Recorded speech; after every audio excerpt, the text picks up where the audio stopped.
d'abord vous êtes gagnant ici avec les noirs parce que vous avez un coup qui détruit absolument tout chez les blancs. Donc là les blancs viennent de jouer cavalier d3, c'est à vous de jouer. Si vous voulez chercher, je vous laisse mettre la vidéo en pause et pour les autres je vais vous expliquer donc la position, puis ensuite vous expliquer la tactique qui en découle. Donc déjà pour commencer, on se rend compte qu'on a un pion de moins avec les blancs et que au niveau des pièces mineures et au niveau des tours c'est la même chose, donc c'est égalité pour le coup et les dames pareil. Donc on a quand même un pion de moins avec les noirs, cependant bon bah il a quand même des pions doublés qui sont des faiblesses et qui sont pas forcément les pions les plus dangereux. On peut aussi remarquer qu'on a quand même une belle attaque sur le roi blanc parce qu'on aimerait beaucoup faire dame G4 et menacer juste échec et mat de cette manière.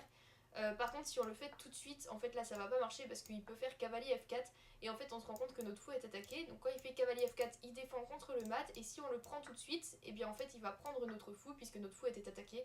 Donc c'est un petit peu sa ressource pour éviter d'être trop mal. Donc là les noirs sont toujours un petit peu mieux effectivement grâce à la structure et grâce au roi faible, mais ça suffit pas pour gagner non plus une pièce. C'est très très bien si vous l'avez trouvé, mais il y a quand même beaucoup plus fort ici. Donc une fois qu'on s'est rendu compte de cette ressource de la part des blancs, et bien en fait on peut penser tout de suite au joli tour prend d3 puisqu'on élimine la pièce qui permet de défendre la position des blancs. Si jamais donc les blancs décident de prendre ici, on va gagner instantanément avec les noirs avec dame G4.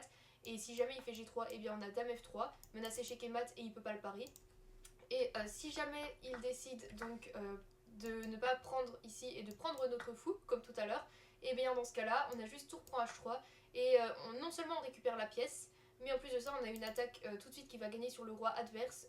Les blancs n'ont absolument rien pour empêcher dame prend H2 et c'est très très fort parce que là vraiment bah on a une attaque qui va gagner et ok imaginons il fait un coup pour rien pour vous montrer, mais on va faire dame prend, il va faire roi là et je sais pas dame machin, roi là, dame prend échec, déjà ça donne vraiment pas envie. S'il vient là il va se faire mater et s'il vient là et bien ça va être un peu la catastrophe. On peut même ramener une autre de nos pièces ici comme ça, mais c'est peut-être pas le plus fort, peut-être que le plus fort ça va être de faire ça.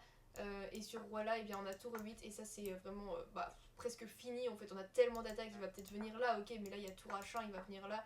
Et là je pense que bon on va bientôt le mater quand même, bon peut-être pas dans l'immédiat mais dans tous les cas on va bientôt le mater et puis quoi qu'il en soit, même si on n'arrivait pas à le mater on peut très bien prendre la tour et ça va être une position complètement gagnante au niveau du matériel. Et attention à ne pas prendre de cette tour parce que là on se prendrait ça et là ce serait une grosse catastrophe, attention. Voilà, donc pour ceux qui l'avaient trouvé n'hésitez pas à me le dire dans les commentaires. Sinon pour ceux qui sont intéressés je propose des cours et des analyses de parties, donc n'hésitez pas à aller voir dans ma bio.